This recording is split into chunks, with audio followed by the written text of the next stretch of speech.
Aí, pessoal, tudo bem? Bom dia. Estamos aqui de novo com mais um Conversas do Vetter, né? Hoje a ideia é falar sobre as corridas de carreteiras, né?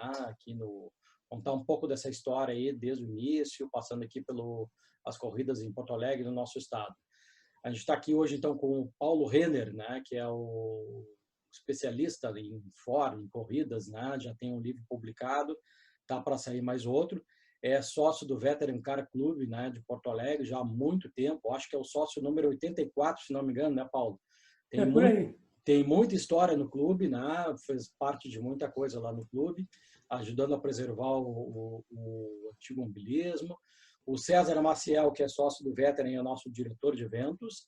E o grande Alexandre Fornari, que é professor, skatista, surfista, antigo mobilista, e tem muita sabedoria também sobre carro antigo, muita coisa para nos contar. Então tá, bom dia a todos e vamos lá, começar mais esse bate-papo aí sobre carreteiras e toda essa história aí fantástica desse pessoal pioneiro que fazia essas corridas. Paulo, eu jogo a bola para ti aí, tu que é um exímio conhecedor desse assunto, né? Já tem um livro publicado, estudioso, né? Garimpa dados e fotos, tudo sobre isso. Nos conta um pouco essa história, assim, desde o início, como é que foi tudo, como é que surgiu tudo isso? Começou com umas conversas que eu morava perto do Luiz Fernando Andretta. Ele tinha um posto de gasolina. Então, aquelas conversas e pensou que ninguém tinha nada guardado para um arquivo, para saber quando é que começou, quem era. Então, surgiu a ideia de fazer o primeiro livro, né? Foi lançado em 92. Sim. 2.000 exemplares, que esgotou assim rapidinho. Foi rápido. O pessoal não tinha, ninguém tinha dados para procurar. Então, o que eu fiz? Para conseguir os dados, passei tardes e tardes nos arquivos do Correio do Povo, da Folha da Tarde, que eram os jornais que acompanharam, desde o início, todas as corridas do Rio Grande do Sul. Sim. Aí, então, foi daí que surgiu, em 1926, que eu descobri a primeira corrida, pelo menos que foi documentada em algum lugar, que foi o jornal do Correio do Povo. E aí foi Paulo, até... assim, ó, só para dar um complemento, aquela Folha da Tarde esportiva, né, que era um caderno... segundas-feiras. Aquilo era fenomenal a coisa, porque tinha 2 páginas para futebol e 5, 6 para automobilismo, né? Então era uma Assim, coisa... não, é. O automobilismo naquela época tinha mais procura do que um Grenal. Que pena, Se tivesse um Grenal no mesmo horário, o pessoal ia na corrida. Pena que isso perdeu espaço. Só fazendo parênteses, já que vocês falaram isso de futebol e automobilismo, né, o Grêmio teve, né, o departamento de automobilismo. Né? Eu não me lembro se na década de 50, né, hein, Paulo? Não, 53, na época do cinquentenário do Grêmio.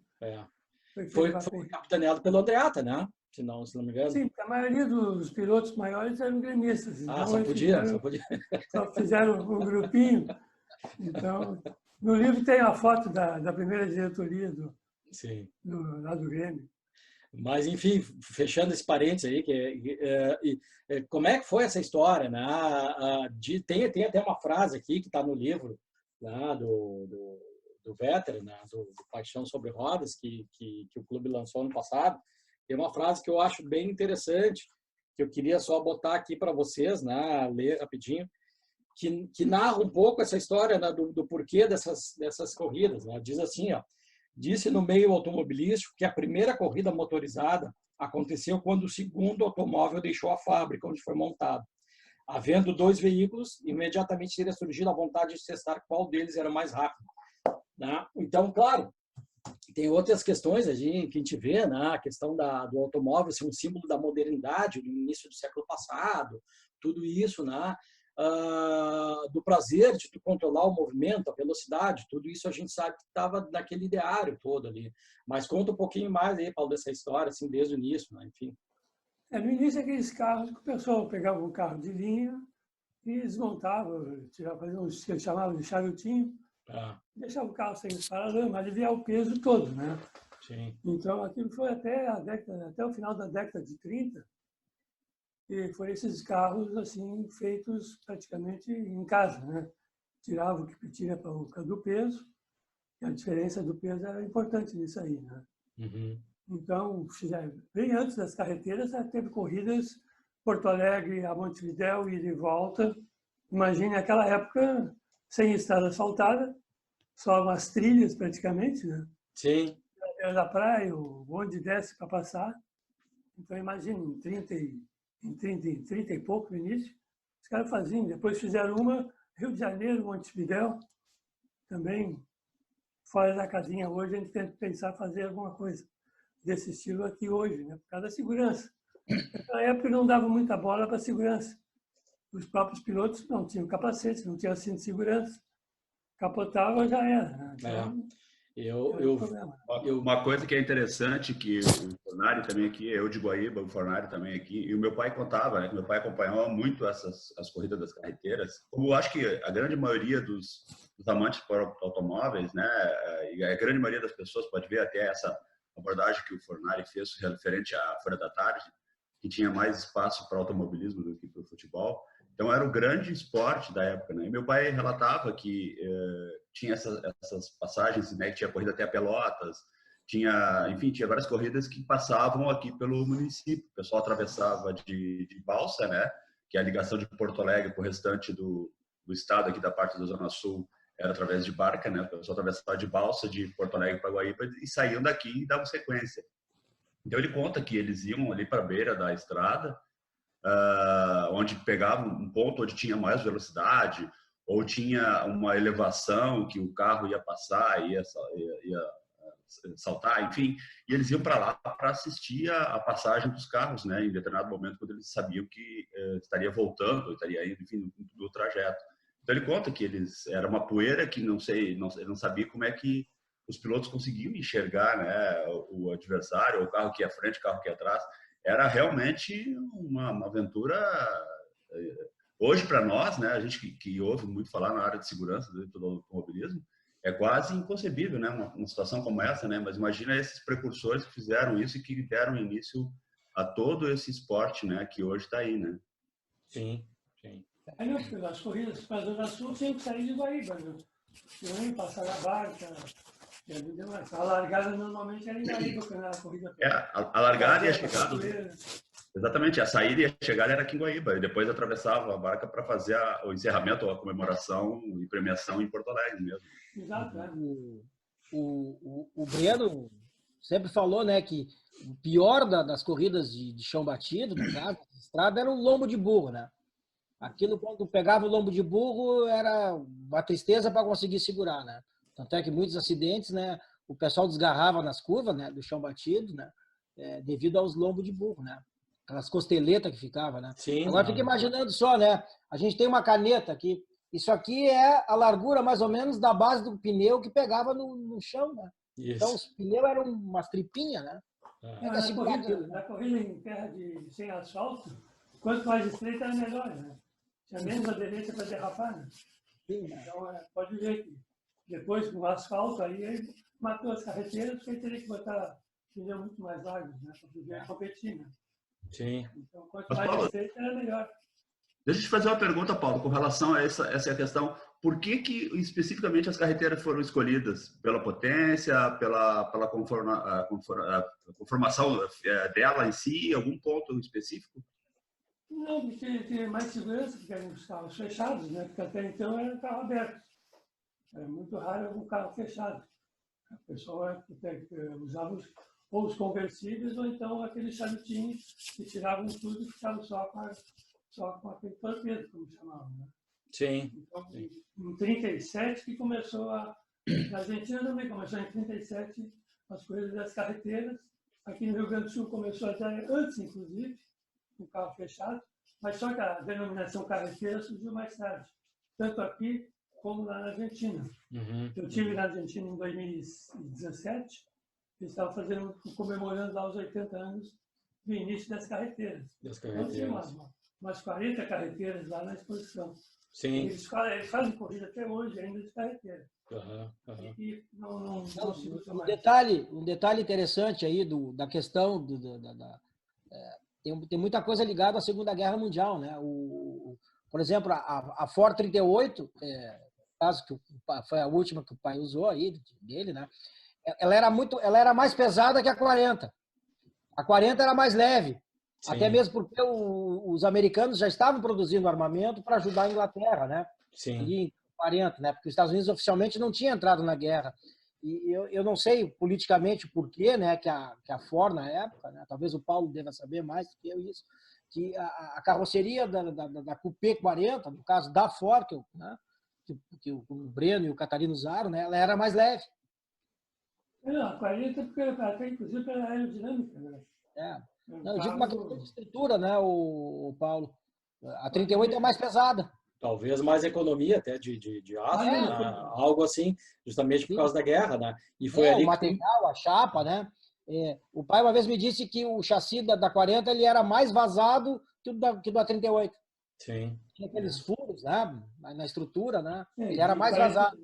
E os Ford 41 para cima, aí começou a ser maior e mais pesado. Né? E Fornato falou uma coisa interessante aí, a questão da guerra, né? E na guerra, aí até eu estava vendo até umas fotos que o Paulo mandou, os caras correndo de gasogênio também, é isso?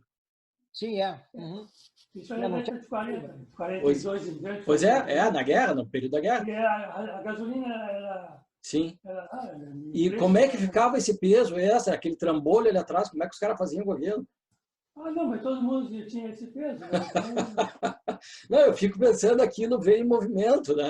É uma coisa assim. Inclusive, tinha um só que corria com gasogênio a lenha. A lenha. Tinha um depósito de lenha. Imagina. Era carvão, né? Sim, mas eu fico pensando assim, porque era mais uma complicação, né? Mais um interação do complicador. Prazer, né? Mas, tipo assim, o prazer, a emoção, os caras continuaram. Tipo assim, vamos dar um jeito de resolver, vamos continuar correndo. Mas, obviamente, tinha aquele... E os caras botaram aquele trambolhão. Tu tem fotos aqui, eu vou tentar passar umas fotos agora, que era aquele negócio traseiro ali, né? Eu fico pensando aquilo correndo. Foi enorme, né? Exato, né? Enfim. Vocês estão vendo as fotos aí, pessoal? Agora apareceu a capa. Do livro aí, a capa, todo mundo está vendo? César está vendo? Sim. Sim. Ó, esse aqui é uma foto faz parte, acho, do livro, né, Paulo? Teu? Essa é da primeira corrida aqui em Porto Alegre. Isso, o Norberto Jung, em 27, na zona sul de Porto Alegre, aqui. Né? Eles chamavam de, no caso, quilômetro lançado. Quilômetro então, lançado. Tu tinha 500, 600 metros para embalar. Sim. Então, passava no período de 1 quilômetro. Já passava no início, já passava a 100 e pouco. Né? Aqui 31, a tua legenda, né? Uma das primeiras corridas Pelotas, São Lourenço do Sul, ida e volta. Essa aí lá em Pelotas, São Lourenço. Pode ver os caras. Esse aqui tirou todo o modelo A Coupé, tirou os paralamas todos. Exato. Choque, tudo. E foi para a luta, né? E foi para lá. Do lado tem um parado lá que estava expectando. Essa da corrida de Porto Alegre é Montevidéu. Isso, 34. Esse foi aqui da região das praias aqui do Rio Grande do Sul, lá de Silveira para cá. Sim. Os banhados, né? E esse ficou. Né? O César deve estar se lembrando, parece a Estrada do Conde isso aí hoje. Eu muito enfrentei isso aí com o pai aqui. Esse aí é um uruguaio que correu aqui na década de 30, foi o primeiro a correr com o Santo Antônio. E ele, inclusive, ele testou o Santo Antônio na própria corrida. Sim. Ele fez uma capotagem, ele saiu bem machucado. Bem machucado, porque não tinha cinto, né? Sim. Quer dizer que ele cai fora do carro. Já sabia que era ruim o negócio. Não amassa a cabeça, né? Tu sabe que eu vi um vídeo sobre carreteira no YouTube e eu não me lembro quem era o piloto, tá? Se tu souber, tu nos diz aí, Paulo, que ele falou sobre a questão da segurança, quando começaram a exigir cinto de segurança e capacete. Ele disse, isso eu posso até depois mostrar o vídeo para vocês, ele disse que como capacete ele pegou uma melancia, cortou e tirou a parte de dentro e cinto, ele pegou uma corda e se amarrou no banco. Ele diz isso, né? É incrível. O cinto do pessoal delegado. O Schroeder, Alcides Schroeder, ele foi participar dessa tal de encosta da serra, alguma coisa assim. Ele tinha capacete, mas o acompanhante não tinha.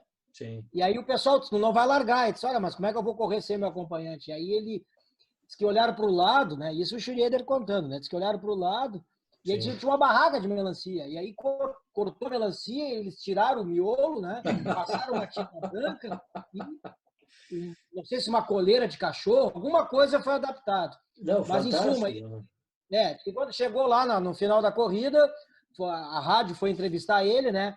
E aí ele disse, pô, né, a sua prova foi bacana, vencedor, alguma coisa assim.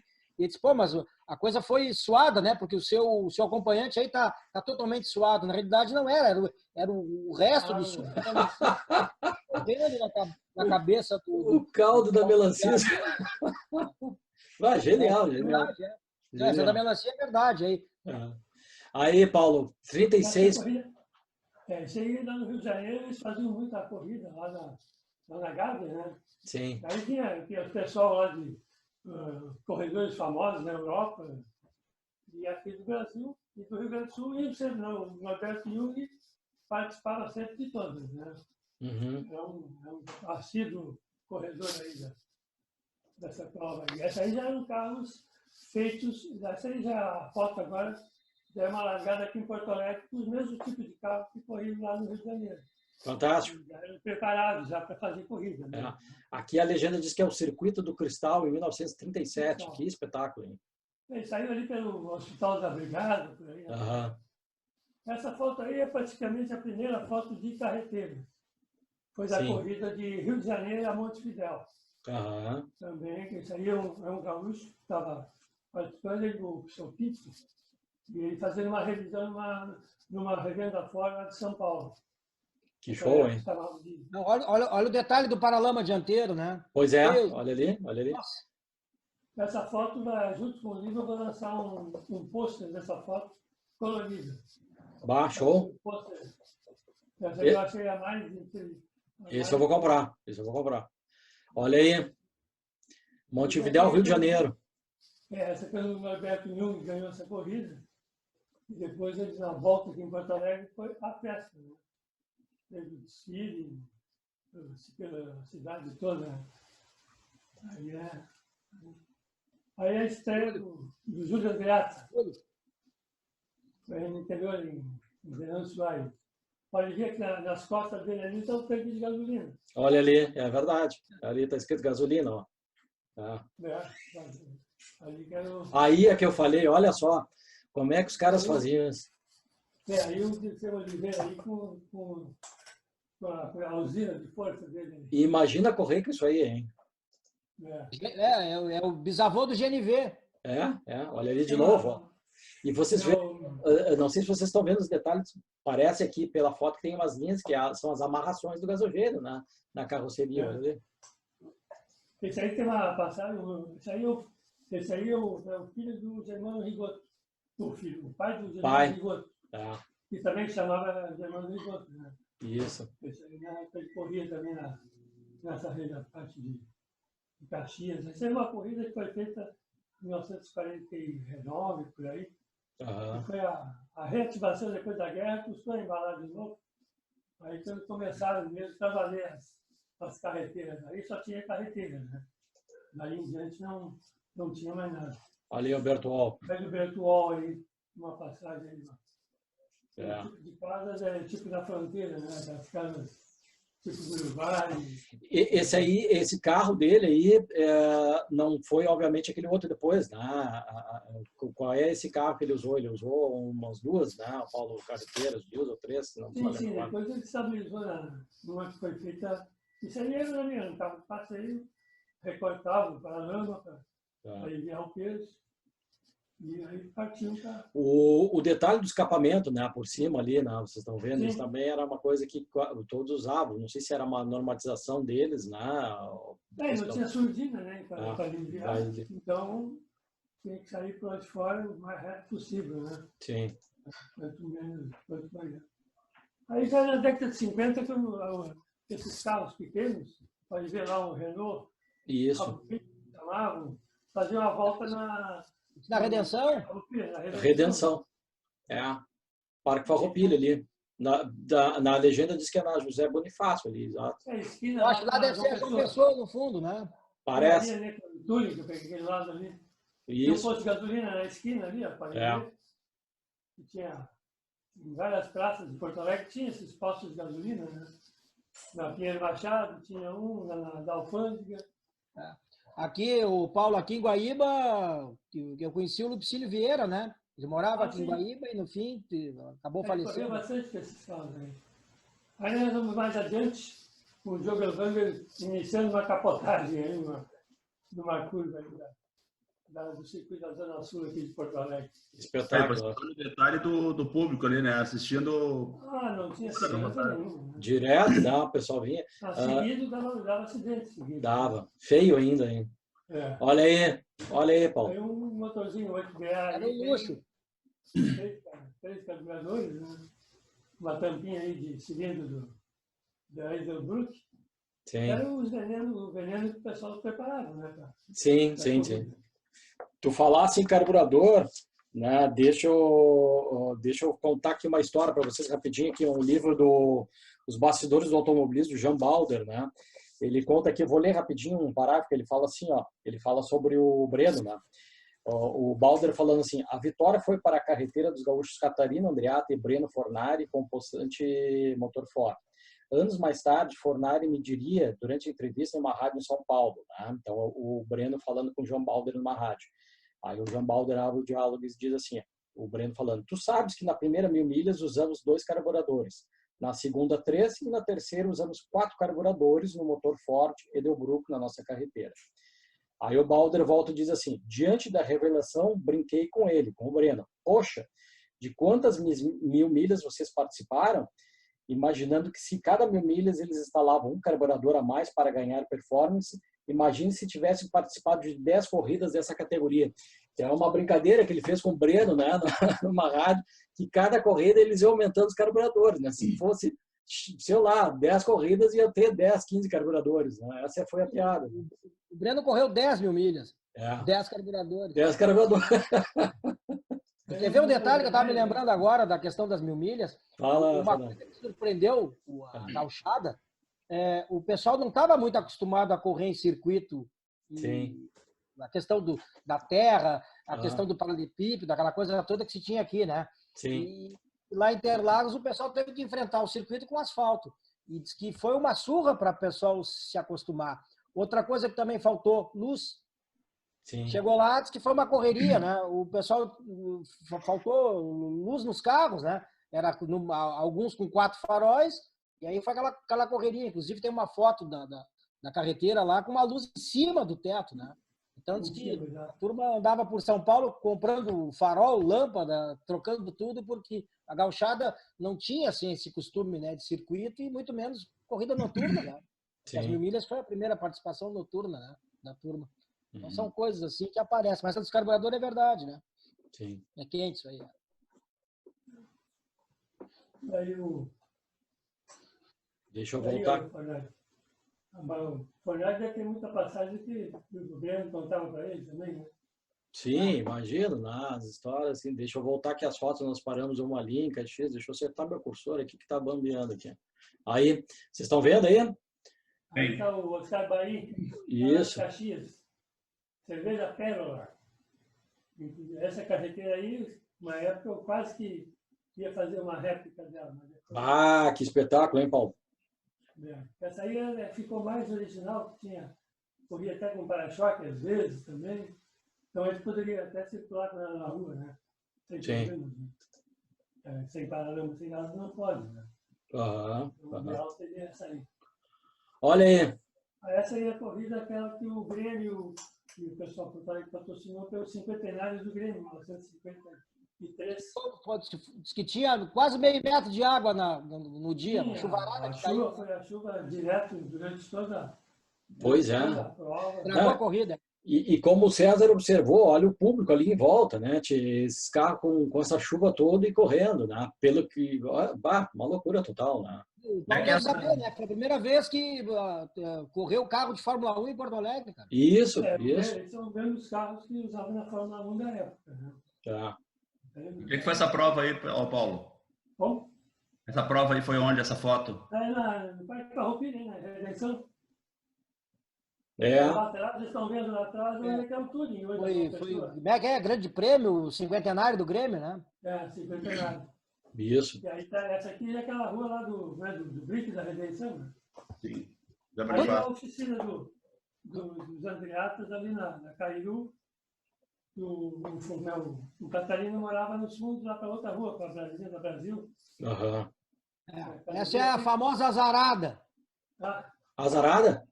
Poderia ter sido a 4ª mil milha vencida. Bah. Trancou a terceira marcha.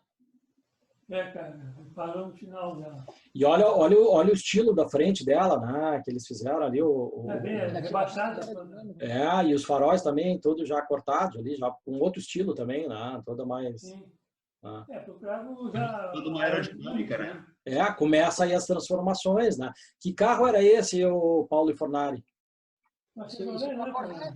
Um Chevrolet Corvette, com um Corvette dentro. Motor Corvette. É o Vitória que correu mais com ela do que ele, né? Eu acho. Olha aí que bacana. Essa... Voltando à década de 30, aí foi a primeira corredora de... Olha o capacete de couro, né? A Nilza Ruschel, ela era de Venâncio Aires. Essas histórias eu acho fantásticas, assim, é uma coisa engraçada, assim, que eu vejo que se conta um pouco a história da mulher no automobilismo, né? E tu vê, ela foi em 35, 37, sei lá, quando ela começou a correr. 37, e diz que ela se inspirou naquela francesa, né? Que o apelido, se não me engano, era Helenice, da francesa, que veio a correr no Brasil e se acidentou no Brasil, inclusive, né? Que ela foi conhecida como a rainha do Bugatti. Tem até um livro, o livro eu acho que não é daqui do Brasil, é uma fotógrafa, uma escritora que fizeram sobre a Helenice, que teve também uma história muito assim peculiar, né? Ela era modelo, depois começou a se aventurar nas corridas. Aí, assim, ela era mal falada porque, claro, mulher dirigindo, né, dizendo que, por exemplo, ela fumava em público, então o pessoal se horrorizava com ela, né? Mas, enfim, é importante essa história contar da participação da mulher também nisso, né? Ela se inspirou nas corridas, né? Nós temos... Mas aí a época daqueles carrinhos também. Sim. Paralama, tudo. Sim. Nós temos uns 10 minutinhos, eu vou tocar as fotos aqui, vamos ver. Olha aí, ó. Essa aí é sensacional, essa foto aí. O Bertol e o Menegas. 1000 milhas, né? 1000 milhas, exatamente. O Menegas Bertol e o Menegas. Bertol e o Menegas. A chave de roda na época tinha aquele rolamento seco na ponta para girar mais rápido, né? Olha ali, ó. Usava isso, né? Ali embaixo dá para ver. Aqueles capôs que abriam para frente. Né? Aqui bem à esquerda estão vendo um Jaguar ali, ó. Sim, exato, bem nessa. Isso aí é 55 aqui, pelo que diz a legenda, né? Sim. Essa aí é... Olha aí, Pedra Redonda, pessoal. Essa é uma foto do... Vocês conhecem, lá em pessoal? cima. Quem tirou essa foto aí foi o Sampaio, lá de Rio Grande. Vocês conhecem ele, né? O Sampaio. Sim, aí, de novo. E tem mais uma outra foto, tem umas fotos do Breno correndo lá em Cassino, também na areia, lá testando a tinta. Depois eu vou... Esse aí é um peguinho aí do Catarina com o Camozato. 58, olha que linda essa foto ali. Na zona sul de Porto Alegre. Tu quer ver uma dúvida? Tá? Pode ser que o Camanga venha nos responder. Por que calota nas corridas? Pois é. Catarina adorava isso. Eu nunca consegui descobrir o porquê isso. Estilo, será? Perdia mais tempo, né, cara? Pois é, eu me preocupava com a ventilação, a aerodinâmica, ou era questão só de estilo, talvez, né? Mas não perdeu os parafusos, quem sabe? Vai que... Eu garantia os parafusos, né? Caía, mas ficava dentro. Não, tu imagina, nas 1000 milhas foram trocados 44 pneus. Agora imagina, tirar a calota cada vez. Sim. Aí são os circuitos, isso aqui eu peguei do Fornari, que ele postou esses dias em uma rede social, né? Mas enfim. Eu acho que esse é o pessoal do livro, né? Do Menegas. E esse é o Cavalhada Vila Nova, isso, né? Uma loucura isso. Olha aqui. Era uma loucura. Pedra Redonda. Olha o que é. Pedra Redonda. Barque da Redenção. Eu vou fazer um desafio. Aquelas corridas daqueles carros menores, né? Vou fazer um desafio para todo mundo aí, ó, César, que é o nosso diretor de eventos aí. Quando essa pandemia, essa coisa toda acabar, isso já era uma coisa que já estava nos projetos. A gente se reunir, fazer um grupo para tentar fazer um desfile ali, né? Justamente aqueles desfiles que nós fizemos ali fazer um menorzinho, um circuitinho que vai ali, né? Para pegar umas carreteiras, se a gente conseguir, né? Seria muito bacana isso, fazer um desfile em Porto Alegre disso, né? O que vocês acham? Carreteira sobrou um pouco em Porto Alegre agora, né? Oi? Tudo lá em Passo Fundo, né? Podemos ver algumas aqui também, sei lá, tem que esquematizar tudo, mas é uma ideia interessante. Vou tentar convencer o televisor, quem sabe, umas carreteiras. Aí convocamos. Livro, quem sabe, né? Sim, convocamos o Ratão, o Mantovani, o Franz, todo esse pessoal que tem essas réplicas, tudo para fazer isso aí. Né? Na primeira edição do livro, o Breno levou a carreteira dele, o Andrata levou as duas que ele tinha. Sim, sim. Então, fazer na Praça da Alfândega e fez na frente do Memorial do Rio Grande do Sul, em 92. Já apresentando a próxima edição, a segunda, agora nós vamos colocar bastante fotos já colorizadas por computador. Boa. Para ter uma ideia das cores da época. Né? Sim. Olha, esse é do Bertuol, que foi lá uma vez no encontro, né? Quando eles lançaram o livro deles, acho que é 16, isso aí foi 2016, tá? Eles lançaram, enfim, o livro deles, né?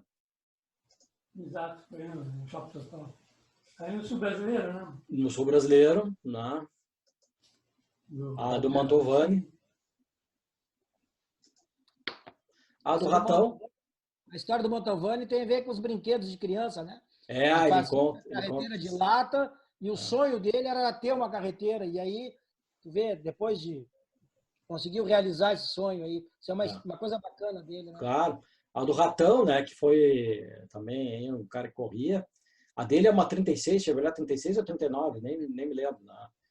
Enfim. 36, acho que é 36 a dele. É 36. Paulo, nós estamos com 5 minutos aqui. Eu queria que tu contasse rapidinho um pouco da história desse carro aí, Paulo, que tu restaurou. Ele tem muito a ver, né, pela época. Conta para nós aí nesses 5 minutos finais aí, por favor. Rapidamente. A Ford, ela mantinha os inspetores da Ford. Sim. Então, inclusive, quando tinha lançamento, vamos dizer, em 32, a Ford passou do modelo A 4 cilindros o V8. Então, imagina, as oficinas no interior, o pessoal não estava acostumado. Então, tinha esse mecânico na Zona Sul, tinha um aqui, no Rio Grande do Sul, Santa Catarina, São Paulo tinha outro lá em Recife, esses caminhonetes. Era uma oficina ambulante. Sim. Tinha tudo que é tipo de aparelho de teste para testar os carros, né? E eles saíam a circular. O do Rio Grande do Sul, eu sou muito amigo do Nelson Watts, e o pai dele era um inspetor aqui da região sul. Então, isso aí que me inspirou muito. Eles moravam aqui na Avenida Pelotas ali. E mais tarde, na década de 60 e pouco, ele foi chamado para fora para trabalhar em São Paulo no lançamento do Galaxy. Então, como ele era acostumado a trabalhar com V8, então ele foi para São Paulo. Então aí me surgiu, uma época, anunciaram lá em Bagé uma caminhonete dessa. Eu fui lá, comprei e adaptei ela para a pintura, como é que era. Sim. Só a parte externa, né? A parte interna não tinha como botar o equipamento. Sim. Mas levavam lixada, tudo. As estradas, não. Imagina, chegar daqui a Uruguaiana, de época de chuva, no inverno. Imagina. Tinha que ter correntes para botar na roda. Então eu disse, porra, quanto tempo tu demorou nesse restauro aí, tudo, né, para deixar elas? 10 anos. Essa caminhonete estava tirada no campo, lá em Bagé, céu aberto, motor a 15 metros do carro, aberto. Eu me lembro dela aqui em Guaíba, Paulo, quando tu guardava ali na tua casa. Eu tinha a casa na Florida lá. Ela ficou um tempo ali. Aí depois levou 10 anos, né? A questão de valores também, né? Claro. A gente mesmo procura fazer algumas coisas, né? E levar no que trabalhe melhor e com preço razoável. Então, levou 10 anos. Mas depois, como era um carro muito antigo, eu tive dificuldade de estar dentro da cidade, aí acabei vendendo, está lá em São Paulo. Que bom. E está bem cuidada? Tá, o cara me comprou e já vendeu para um outro. Quando aparece naqueles encontros ali na Estação da Luz, tem até a foto esse dia dela desfilando lá. Teve um leilão também ano passado, não sei se foi vendido ou não, mas foi bem interessante o trabalho da recuperação. Sim. Espetáculo. E me diz uma coisa, o livro, quando é que tem planos de lançamento? Seria o volume 2, é isso, do teu? É o volume 2, uma mais as partes colorizando as fotos, né? Para ficar um pouco diferente. Sim. Eu estou aproveitando a quarentena agora aí do corona. Sim, para trabalhar direto, nele. né? Mas tem previsão? Claro que agora... Umas 1000 fotos. Show. Estou separando para ficar em umas 400, mais ou menos. Sim. Para não ficar um livro muito extenso. Né? Esse ano ainda se possa... Sim. Lançar esse ano ainda. Esse processo de curadoria, às vezes, é difícil, né? Tu ter que tirar uma foto e deixar outra. A gente viu isso muito no livro do Vetter, né? Paixão sobre Rodas. Não é muito fácil, né? 3,92 estava meio parado. Então, até eu mesmo esqueci de foto que eu tinha. Então, estou catalogando tudo. Sim. Escaneando, porque o meu scanner na época era muito... Claro. Era muito Paulo, tem que fazer ligeiro para tu assinar o outro, hein? Olha só. Aí, ó. Eu tenho o livro ali, naquela aí de Passo Fundo, que eu peguei a assinatura daquele pessoal todo lá, que praticamente morreram todos, né? Que coisa. Pessoal, olha só, nós temos menos de 1 minuto, então queria deixar aqui os agradecimentos aí ao Paulo Renner, né, por trazer essas fotos, esse conhecimento, ao Alexandre Fornari também, né, e ao César Maciel, né? E estamos encerrando, então muito obrigado de novo, né? Daqui a pouco, segunda-feira, a gente bota esse programa no ar e manda o link para todo mundo. Obrigado, pessoal, tenham todos um bom fim de semana. Até mais, tchau, tchau. Tchau.